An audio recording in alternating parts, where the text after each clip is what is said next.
الحمد لله نحمده ونستعينه ونستغفره ونؤمن به ونتوكل عليه ونعوذ بالله من شرور أنفسنا ومن سيئات أعمالنا من يهده الله فلا مضل له ومن يضلل فلا هادي له وأشهد أن لا إله إلا الله وأشهد أن محمدا عبده ورسوله أما بعد فإن خير الحديث كتاب الله وخير الهدي هدي محمد صلى الله عليه وسلم وشر الأمور محدثاتها وكل محدثة بدعة وكل بدعة ضلالة وكل ضلالة في النار. أعوذ بالله من الشيطان الرجيم. بسم الله الرحمن الرحيم. وإذا سألك عبادي عني فإني قريب أجيب دعوة الداع إذا دعاني فليستجيبوا لي وليؤمنوا بي لعلهم يرشدون.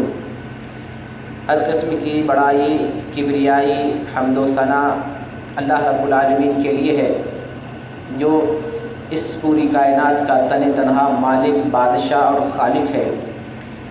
نبی کریم صلی اللہ علیہ وسلم پر درود اور سلام کا نزول ہو، آپ کے تمام اصحاب پر، ازواج مطہرات پر، آل بیت پر اور امت کے تمام نیک بندوں پر.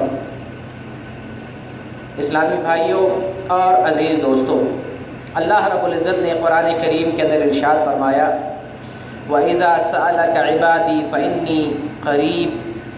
اے نبی، آپ سے کوئی میرے متعلق پوچھے، جب آپ سے میرا بندہ سوال کرے میرے بارے میں، آپ لوگوں کو بتائیں فَإِنِّي قریب، میں لوگوں سے قریب ہوں، میں لوگوں کا خالق، لوگوں کا مالک، میں لوگوں سے قریب ہوں، لوگوں کے نزدیک ہوں. اجیب دعوت الداع اذا دعانی. جب کوئی بندہ مجھ سے سوال کرتا ہے، مجھ سے مانگتا ہے، مجھ سے دعائیں کرتا ہے، تو میں اس کی دعا قبول کرتا ہوں، میں اس کی پکار کو سنتا ہوں، میں اس کے سوال کا جواب دیتا ہوں. فَلْيَسْتَجِيبُوا لِي. تو میرے بندوں کو بھی چاہیے کہ میری بات مانیں، میرا حکم مانیں. وَلْيُؤْمِنُوا بِي.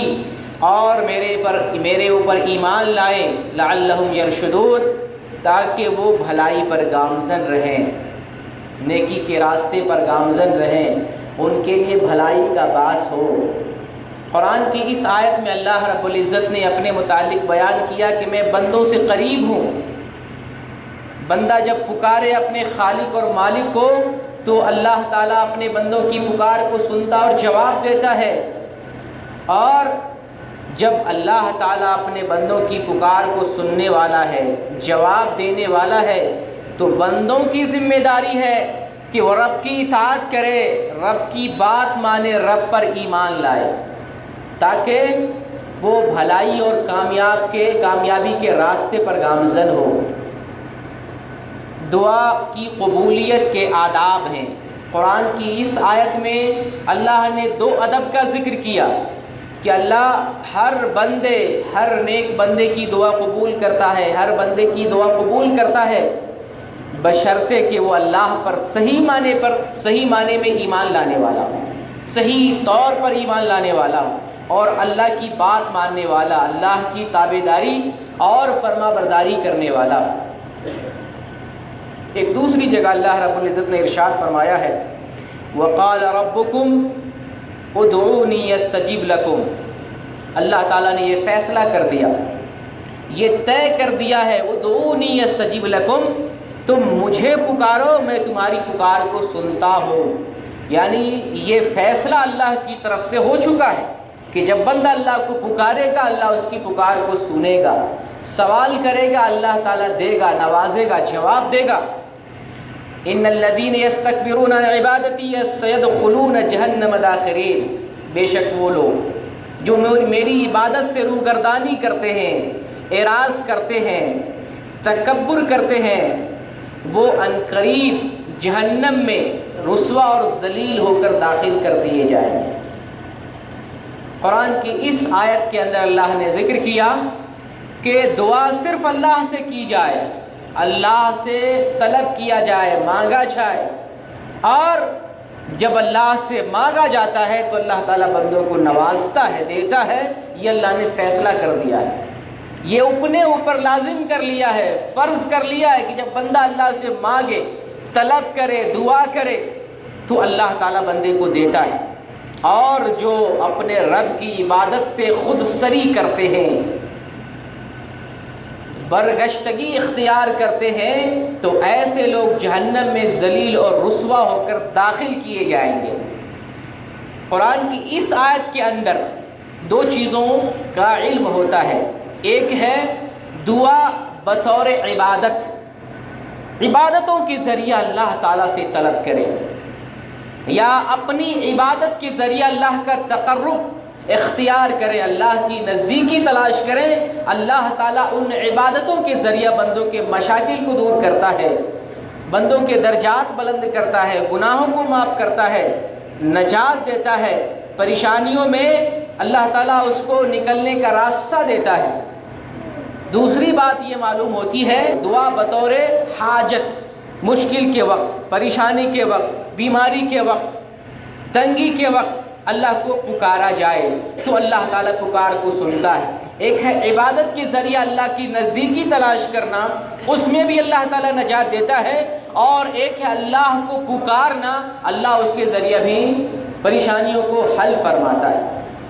تو یہ جو پکار ہے، دعا ہے، یہ عبادت ہے۔ نبی صلی اللہ علیہ وسلم نے ارشاد فرمایا الدعاء هو العبادہ، دعا عبادت ہے، اور عبادت صرف اللہ رب العالمین کے لیے، لہٰذا دعا صرف اللہ سے کی جائے، اللہ سے سوال کیا جائے، اللہ ہی سے مانگا جائے، اللہ ہی کو یاد کیا جائے، اللہ ہی کو پکارا جائے، اللہ ہی سے استغاثہ کیا جائے، حاجت روائی کی جائے۔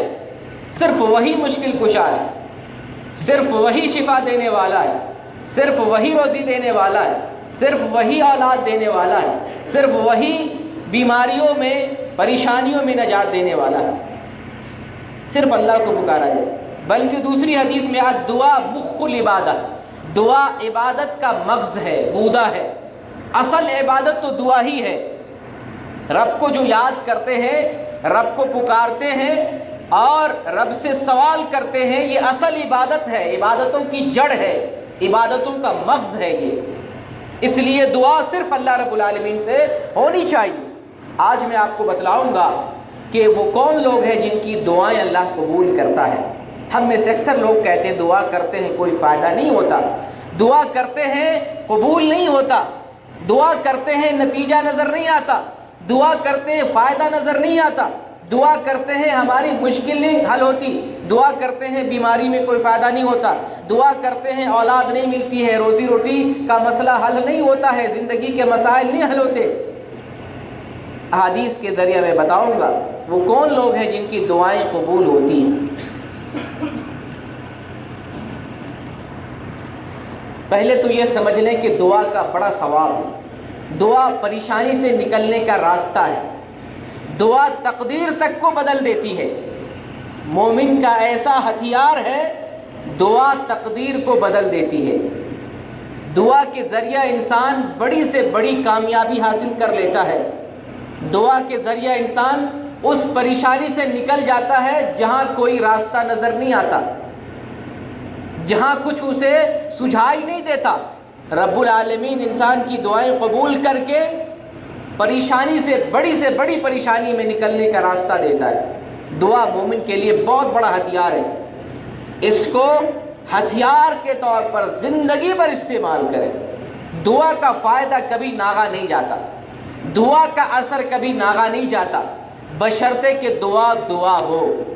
اور انشاءاللہ دعا کی جو آداب ہیں، اس کے جو شرائط ہیں، چند چیزوں کو میں آخر میں بیان کروں گا۔ ابھی سر دست یہ جانیں کہ وہ کون آدمی ہے جس کی دعا قبول ہوتی ہے۔ ابن ماجہ کی حدیث ہے، شیخ البانی نے اس حدیث کو حسن قرار دیا ہے۔ نبی اکرم صلی اللہ علیہ وسلم ارشاد فرماتے ہیں ثلاث دعوات یستجاب لہن لا شک فیہن دعوت المظلوم ودعوت المسافر ودعوت الوالد لولدہ۔ تین لوگوں کی دعائیں رد نہیں ہوتی ہیں، قبول کر لی جاتی ہیں۔ تین شخص کی دعا قبول ہو جاتی ہے، رد نہیں ہوتی، اس میں کوئی شک نہیں اس بات میں۔ وہ کون سے تین لوگ ہیں؟ وہ لوگ ہیں جو مظلوم ہو۔ نمبر ایک، مظلوم کی دعا کبھی رد نہیں ہوتی۔ جب مظلوم اپنی زبان سے آہ نکالتا ہے، جب مظلوم اپنے ظلم پر اللہ سے فریاد کرتا ہے، جب مظلوم اپنی تکلیف پر اللہ کو یاد کرتا ہے، اللہ تعالیٰ مظلوم کی دعا کو سنتا ہے۔ اسی لیے کہا گیا مظلوم کی بد دعا سے بچو، مظلوم کی بد دعا سے بچو۔ ہم میں سے طاقتور انسان کمزور انسان پر ظلم جب کر رہا ہوتا ہے تو خالق کا تصور اس کے ذہن میں نہیں ہوتا کہ ایک ذات ہے جو ہمارے ظلم پر ہمیں تباہ کر دے گا، ایک ذات ہے جو مظلوم کو انصاف دلاتا ہے، ایک ذات ہے جو انصاف کرنے والی ہے، ایک ذات ہے جو ظالم سے بدلہ لیتی ہے۔ جب ظالم ظلم کر رہا ہوتا ہے تو خالق کا تصور ذہن سے نکل چکا ہوتا ہے، اس لیے ظلم کرتا ہے۔ اگر خالق کا تصور انسان کے ذہن میں ظلم کرنے والے کے ذہن میں رہے تو ظلم نہیں کرے گا، باز آ جائے گا، چھوڑ دے گا، معاف کر دے گا۔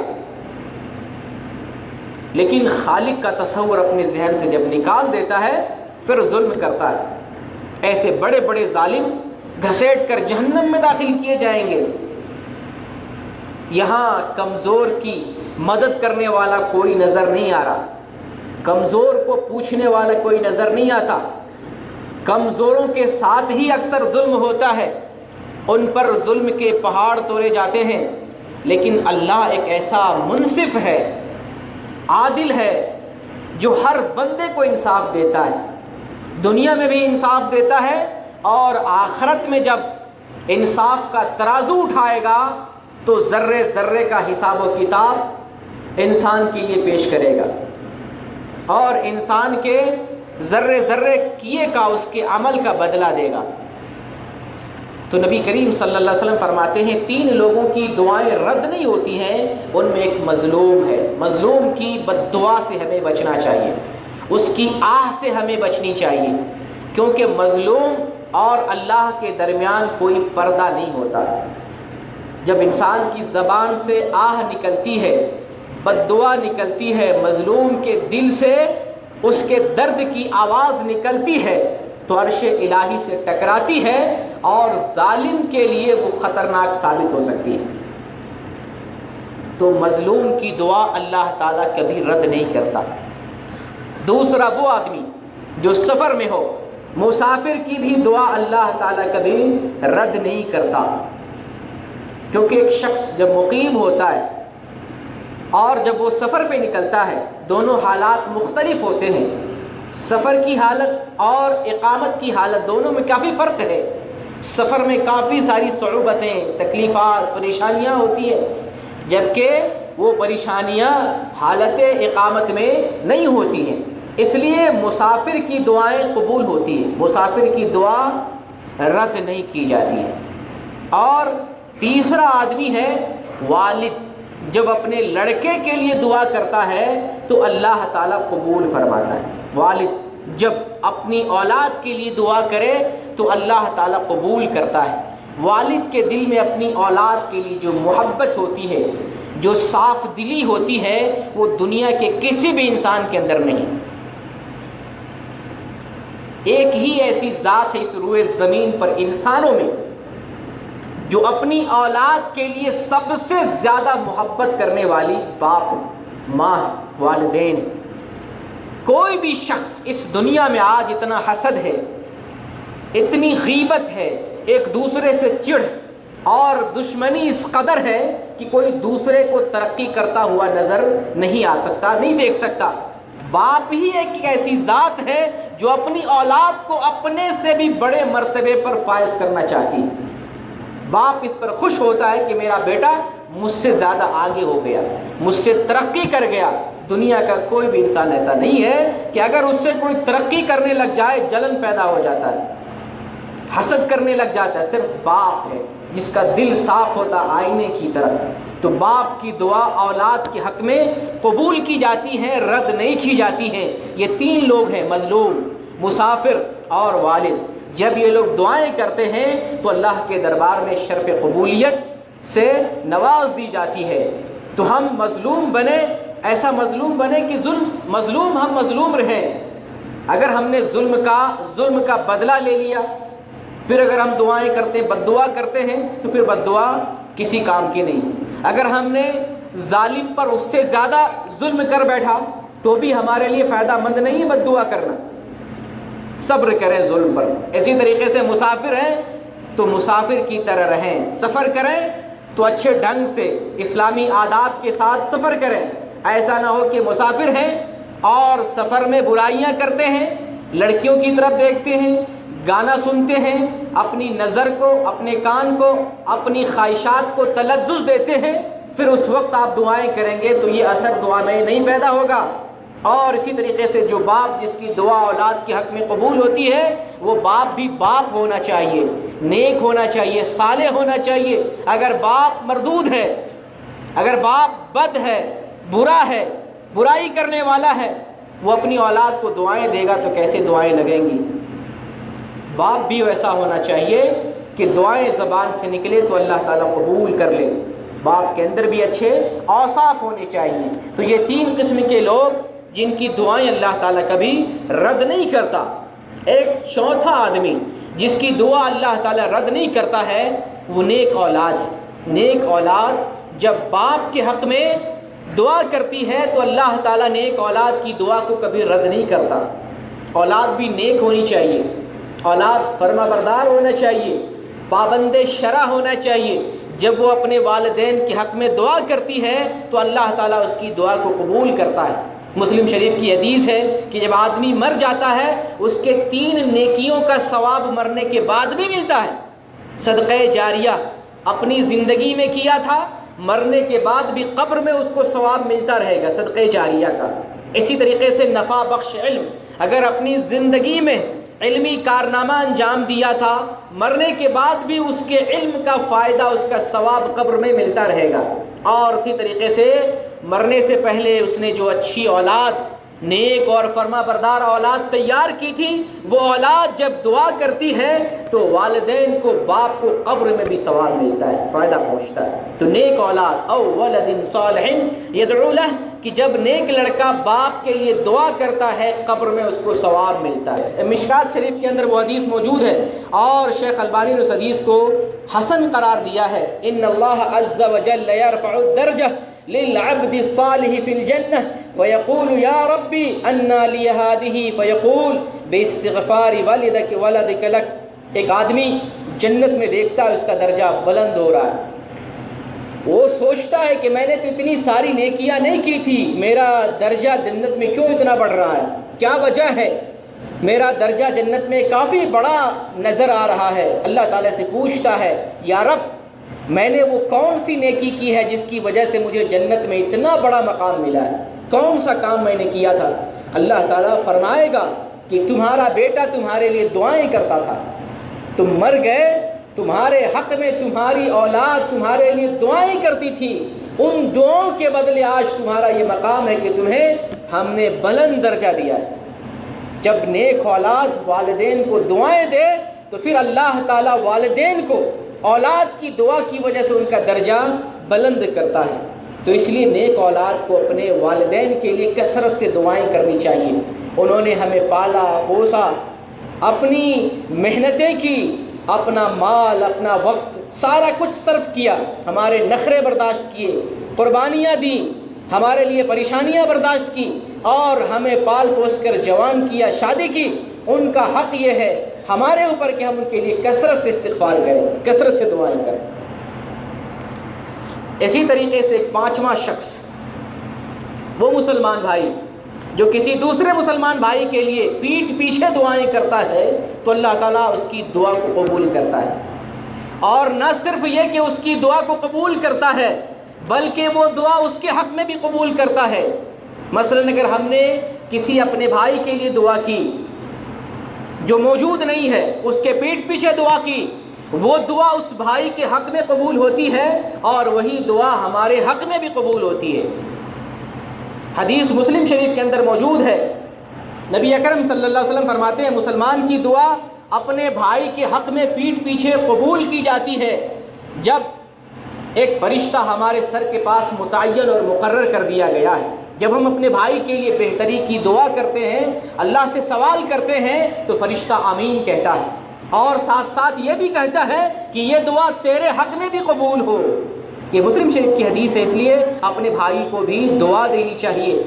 ان کو دعا دینا، اس کا فائدہ یہ ہوگا کہ ہمیں بھی اس کا ثواب ملے گا، وہ دعا تو قبول ہوگی ہی، ہمیں بھی ثواب ملے گا۔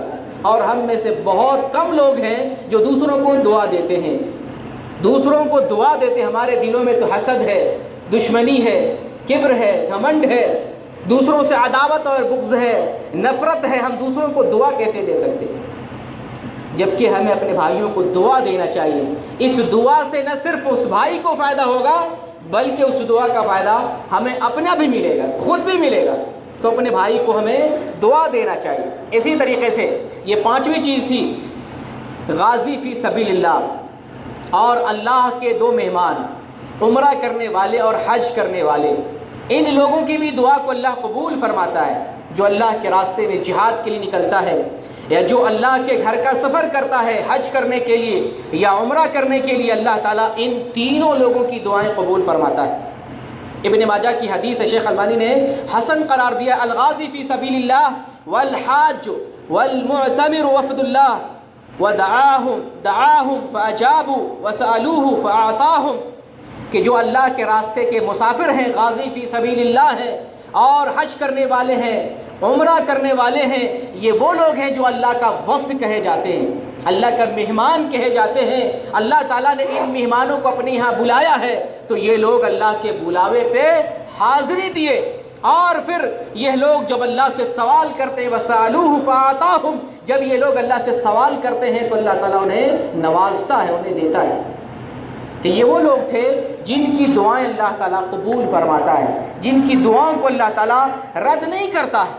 اور ہم میں سے کسی بھی مسلمان کو مایوس نہیں ہونا چاہیے کہ ہماری دعا قبول نہیں کرتا اللہ، ہماری پکار نہیں سننے والا ہے، ہماری آواز اللہ کے عرش تک نہیں پہنچتی ہے، یا ہماری آواز کو کوئی سننے والا نہیں ہے۔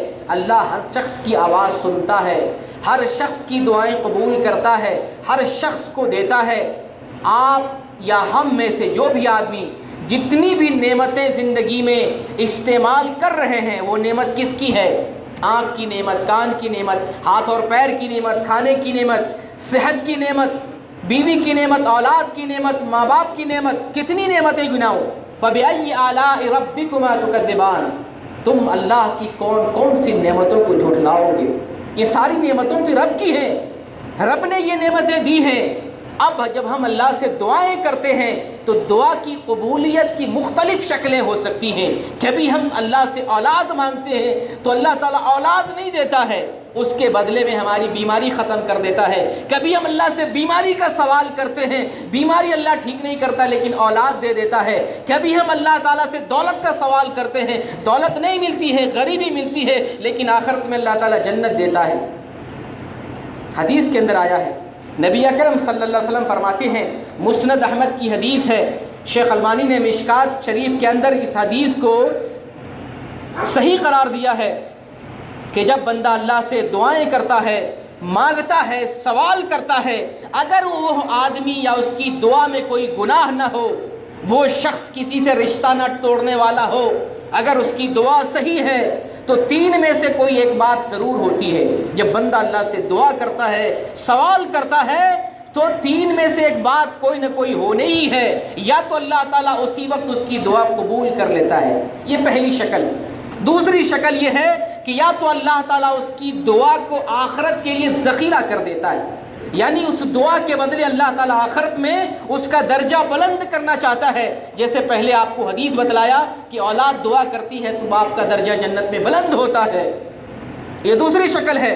تیسری شکل یہ ہے کہ جب ہم دعا کرتے ہیں، کوئی چیز مانگتے ہیں تو وہ چیز تو نہیں ملتی ہے، لیکن اللہ تعالیٰ اس کے بدلے ہماری خطاؤں کو معاف کرتا ہے، ہماری پریشانیوں کو دور فرماتا ہے، ہماری برائیوں کو ہم سے دفع کرتا ہے۔ کچھ نہ کچھ تو ضرور فائدہ ہوتا ہے۔ ایسا نہیں ہے کہ ہماری دعا قبول نہیں ہوتی ہے، رائگاں ہوتی ہے، دعا قبول ہوتی ہے، لیکن قبولیت کی شکلیں مختلف ہوتی ہیں۔ کبھی وہی چیز مل جاتی ہے، کبھی اس کے بدلے اللہ تعالیٰ کچھ اور دے دیتا ہے، کبھی اسی دعا کو باقی رکھ دیتا ہے اور آخرت میں اس کا ثواب ہمیں ملے گا، لیکن دعا قبول ضرور ہوتی ہے۔ حدیث کے اندر آیا ہے، ان اللہ حی کریم یستحی اذا رفع الرجل الیہ یدیہ ان یردہما صفرا خائبتین، یہ ترمذی شریف کی حدیث ہے، شیخ البانی نے صحیح قرار دیا ہے کہ جب بندہ اللہ سے دعا کرتا ہے، ان اللہ حی کریم، اللہ تعالیٰ زندہ ہے، موجود ہے، ہمیشہ سے ہے، ہمیشہ رہنے والا ہے، کریم شریف ہے، شرم کرنے والا ہے۔ جب بندہ اللہ تعالیٰ سے دعائیں کرتا ہے، دعا مانگنے کے لیے اپنے دونوں ہاتھوں کو اللہ کی طرف اٹھاتا ہے، اللہ کو شرم محسوس ہوتی ہے کہ بندے کو خالی ہاتھ نامراد واپس لوٹا دے، اللہ کو شرم محسوس ہوتی ہے۔ تو اللہ تعالیٰ اپنے بندوں کے اٹھے ہوئے ہاتھ کو خالی نہیں لوٹاتا، نوازتا ہے، دیتا ہے، مگر کیا دیا ہے ہمیں اسے محسوس کرنے کی ضرورت ہے۔ ممکن ہے ہماری پریشانی دور ہو گئی، ممکن اللہ تعالیٰ نے ہمیں ہمارے درجات بلند کر دیے، ممکن اللہ تعالیٰ نے ہمیں دنیا میں اس کا کوئی دوسرا فائدہ دینے والا ہے یا آخرت میں اس کا کوئی بہترین بدلہ دے گا، لیکن دعا تو قبول ہوتی ہے۔ ترمذی شریف کی حدیث ہے، شیخ البانی نے حسن قرار دیا ہے، لیس شیء اکرم علی اللہ من الدعاء، اللہ کے نزدیک سب سے معزز ترین چیز اگر کوئی ہے تو وہ دعا ہے۔ جو چیز اللہ کو سب سے زیادہ پسند ہے، سب سے زیادہ اللہ کی نظر میں معزز ہے، کریم ہے، احترام والی چیز ہے، اللہ تعالیٰ تو اس کا ضرور احترام کرے گا، اللہ اس کو کبھی رائگاں نہیں کرے گا۔ تو جب ہم دعا کرتے ہیں اللہ تعالیٰ سے، اللہ خوش ہوتا ہے، اللہ ہمیں دیتا ہے، اللہ نوازتا ہے، اللہ ہم پر برکتوں، رحمتوں، عنایتوں اور لطافتوں کی نوازشیں کرتا ہے، رحمت کی برکھا برساتا ہے، بارش نازل فرماتا ہے۔ اگر ہماری دعائیں، ہمیں لگتا ہے ہماری دعائیں قبول نہیں ہو رہی ہیں، ہم دعا کرتے ہیں مگر اس کا فائدہ ہمیں نظر نہیں آتا، ہم اس کا کوئی فائدہ اپنی زندگی میں محسوس نہیں کر پا رہے ہیں، تو بلا شبہ ہماری دعاؤں میں کہیں نہ کہیں کوئی نقص ہے، ہماری دعاؤں میں کہیں نہ کہیں کوئی خلل ہے۔ دعا کے کچھ آداب ہیں، دعا کی کچھ شرطیں ہیں، کچھ اس کا طریقہ ہے، نبی صلی اللہ علیہ وسلم اس کے آداب بتلائے ہیں کہ ہم دعا کس طریقے سے کریں۔ دعا کرتے ہوئے ضروری ہے کہ ہم صرف اللہ سے دعا کریں۔ اگر ہم پتھر کے پاس جا کر دعا کرتے ہیں، اگر ہم درخت کے پاس جا کر دعا کرتے ہیں، اگر ہم قبر کے پاس جا کر قبر والے سے دعا کرتے ہیں، اگر ہم سورج کے پاس جا کر سورج سے دعا کرتے ہیں، اگر ہم مرے ہوئے شخص کے پاس اس سے دعا مانگتے ہیں، تو ہماری دعا کیسے قبول ہوگی؟ دعا تو عبادت ہے، دعا تو اس سے ہے جو دینے والا ہے، دعا تو اس سے ہے جو ہمارا خالق ہے، جو ہمارا خالق نہیں ہے اس سے ہم دعا کیسے مانگیں؟ ہم قبر سے مانگتے ہیں، ہم بت سے مانگتے ہیں، ہم مورتی سے مانگتے ہیں، ہم مردوں سے مانگتے ہیں، ہماری دعائیں کیسے سنیں گے؟ وہ مردوں کو سنا نہیں سکتے، وہ ہماری پکار سے غافل ہیں، وہ کچھ دے نہیں سکتے، ان کے پاس کوئی خزانہ نہیں ہے، وہ اس دنیا سے چلے گئے، اس دنیا سے رخصت ہو گئے، وہ خود محتاج ہیں اللہ کے۔ ہم اس محتاج سے مانگتے ہیں جو خود اپنے لیے محتاج ہے، تو کیا دے گا ہم کو؟ ہماری دعاؤں میں سب سے بڑی کمی یہ ہے کہ ہم ڈائریکٹ اللہ کو نہیں پکارتے۔ ڈائریکٹ اللہ کو پکارنا، وہ دو نہیں، استجب لکم، تم مجھے پکارو میں تمہاری پکار کو سنتا ہوں، یہ اللہ تعالیٰ نے اپنے اوپر لکھ لیا ہے، اپنے اوپر فرض کر لیا ہے۔ تو دعا عبادت ہے، اللہ سے مانگے، صرف اللہ سے، کوئی بھی الٹا سیدھا دایاں بایاں کوئی وسیلہ نہیں چلے گا اللہ کے یہاں۔ ٹیڑھے میڑھے راستے سے آتے ہیں، اے اللہ جنید کے راستے سے ہمیں اوپر تک پہنچا دو، بغدادی کے راستے سے ہماری دعائیں قبول کر لو، ہمیں خواجہ غریب نواز کے راستے سے ہماری پکار سن لو۔ کیسے سنے گا اللہ تعالیٰ؟ اللہ ناراض ہوگا، اللہ ہمارے اوپر غضب ڈھائے گا، ہماری دعاؤں کو ہمارے چہرے پر مار دے گا۔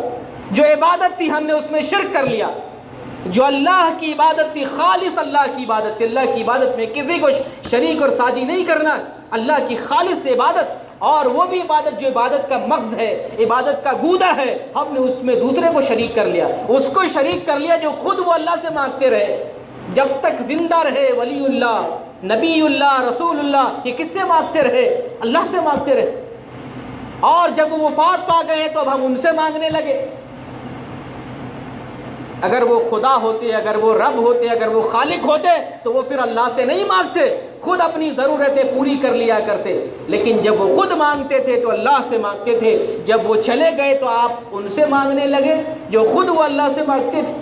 نہیں دے گا وہ آپ کو، آپ کو ملے گا بھی نہیں اور اوپر سے اللہ تعالیٰ ناراض بھی ہوگا. تو ہماری دعاؤں میں سب سے بڑی خطرناکی یہ ہے کہ ہم اللہ کو ڈائریکٹ نہیں مانگتے. خالص اللہ کو پکارنا ہے، اللہ کی پکار میں کسی کو شریک نہیں کرنا ہے. ڈائریکٹ جو سوال ہو، آپ جو بھی سوال کرنا چاہیں اللہ سے سوال کریں، اللہ سے مانگیں، وہی دینے والا ہے. اللہ کو شرم محسوس ہوتی ہے کہ جب کوئی ہاتھ اٹھائے اس کے ہاتھ کو خالی لوٹائے، اس کے ہاتھ کو خالی لوٹائے. اس ذات کو ہم چھوڑ کے دوسری ذات کو پکاریں گے، اس سے دعائیں کریں گے، اللہ ہم سے ناراض نہیں ہوگا تو کیا ہوگا؟ اور پھر بھی ہم کہتے ہیں کہ ہماری دعائیں قبول نہیں ہوتی، ہماری پریشانی حل نہیں ہوتی. ہم اللہ سے مانگیں، اللہ سے مانگیں. اور اسی طریقے سے یہ بھی ضروری ہے کہ جب ہم اللہ سے مانگیں تو اس میں جلد بازی نہ کریں. ابھی دعا کریں اور ابھی ہم کہیں کہ بارش ہو جائے، ابھی بارش ٹپکنے لگے، ابھی ہم کہیں کہ اولاد ہو جائے، ابھی ہم چاہیں کہ اولاد ہو جائے. نہیں، دعا میں عجلت نہیں کرنی ہے، جلد بازی نہیں کرنی، دعائیں کرتے رہنا ہے. اللہ کی یہاں تقدیر میں، اللہ کے فیصلے میں اور اس کی حکمت میں جو لکھا ہوا ہے جب پورا ہونا ہے وہ پورا ہوگا. ہم اس میں جلد بازی نہ کریں. اسی طریقے سے یہ بھی ہمارے اوپر ضروری ہے کہ ہم دعا کریں تو اپنے آپ کو برائی سے بھی بچائیں، گناہ سے بچائیں. گناہگار انسان جب اللہ سے دعا کرتا ہے تو پھر دعاؤں میں اثر نہیں ہوتا، دعاؤں کا فائدہ نہیں ہوتا، قبولیت نہیں ملتی. گناہ سے بھی بچنا ہے، خاص طور سے حرام کمائی سے. حرام کمائی کرنے والا آدمی جب دعا کرتا ہے اس کی دعا رد ہو جاتی ہے. نبی کریم صلی اللہ علیہ وسلم نے ایک آدمی کا ذکر فرمایا، مسلم شریف کی حدیث ہے کہ ایک آدمی لمبے سفر پہ ہے، اس کا بال پراگندہ ہے، اس کا پورا جسم کوڑا کباڑ میں اٹا ہوا ہے، اس کے جسم سے گرد و غبار پتہ چل رہا ہے، اس کا پورا کپڑا جو ہے جیسے لگتا ہے یہ شخص جو ہے گرد و غبار میں اٹا ہوا ہے. جب وہ شخص دعائیں کرتا ہے، آسمان کی طرف اپنا ہاتھ اٹھاتا ہے، سوال کرتا ہے یا ربی یا ربی، اللہ کو پکارتا ہے، اللہ کو پکارتا ہے. رسول اللہ نے فرمایا مطعمہ حرام وملبسہ ومشربہ حرام وملبسہ حرام وغذی بالحرام فانا یستجاب لذلک، کہ یہ شخص جو اپنے رب سے دعائیں کر رہا ہے، اس کا جو ہے کھانا حرام کا تھا، اس کا پینا حرام کے پیسے کا تھا، اس کے بدن پہ جو کپڑا ہے وہ حرام کے پیسے سے اس نے سلایا تھا، اس کے جسم کے اندر جو غذا گئی، جو خوراک اس نے استعمال کیا، حرام کے پیسے کا خوراک استعمال کیا. فَأَنَّا يُسْتَجَابُ لِذَلِكَ، تو اس شخص کی دعا اللہ تعالیٰ کیسے قبول کرے گا؟ حرام کمائی سے بچنا ہے. حرام ذرے حرام کمائی ذرہ بھی برابر اگر ہمارے حلال پیسے میں آ جائے تو ہمارے حلال پیسے کو حرام پیسہ ایک پیسہ بھی متاثر کر سکتا ہے. حرام پیسے سے بچیں، اللہ سے دعا کریں، گناہ سے بچیں، اللہ سے دعا کریں. اللہ تعالیٰ اس دعا کے اندر قبولیت دے گا.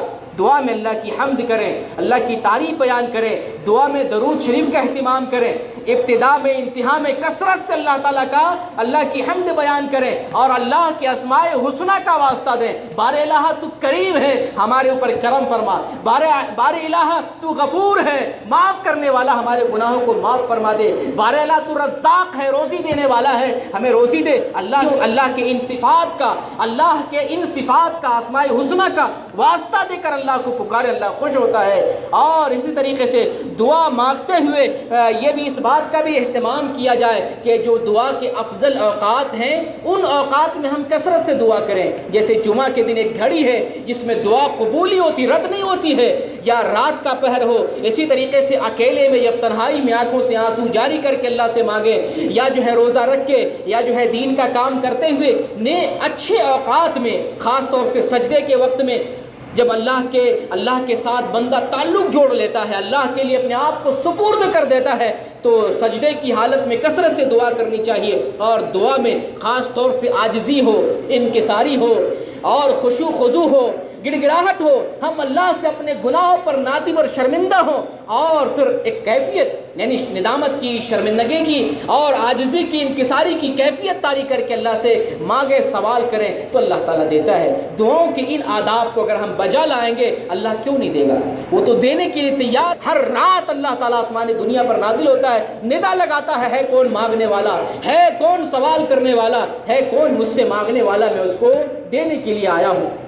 اللہ تو ڈیلی ہر رات آسمانی دنیا پر نازل ہوتا ہے دینے کے لیے۔ شرط یہ ہے کہ ہم مانگیں طریقے سے، شرط یہ ہے کہ ہم مانگنے میں آداب کو، اصول کو، طریقے کو اور شرطوں کو لاگو کریں تو اللہ تعالیٰ ضرور دے گا، ضرور نوازے گا۔ اللہ تعالیٰ سے دعا ہے بار الہ ہمیں مانگنے کا سلیقہ نہیں آتا، اے اللہ ہمیں مانگنے کی توفیق دے۔ بار الہ تو غفور الرحیم ہے، ہمارے گناہوں کو معاف فرما دے۔ اے اللہ ہمارے دلوں میں زنگ لگے ہوئے ہیں، اللہ ہمارے دلوں کو صاف فرما دے۔ اے اللہ ہم میں سے جو بے اولاد ہے ان کو اولاد سے نواز دے، جو مقروض ہیں ان کے قرضوں کی ادائیگی فرما دے، جو پریشان حال ہے ان کی پریشانیوں کو دور فرما دے۔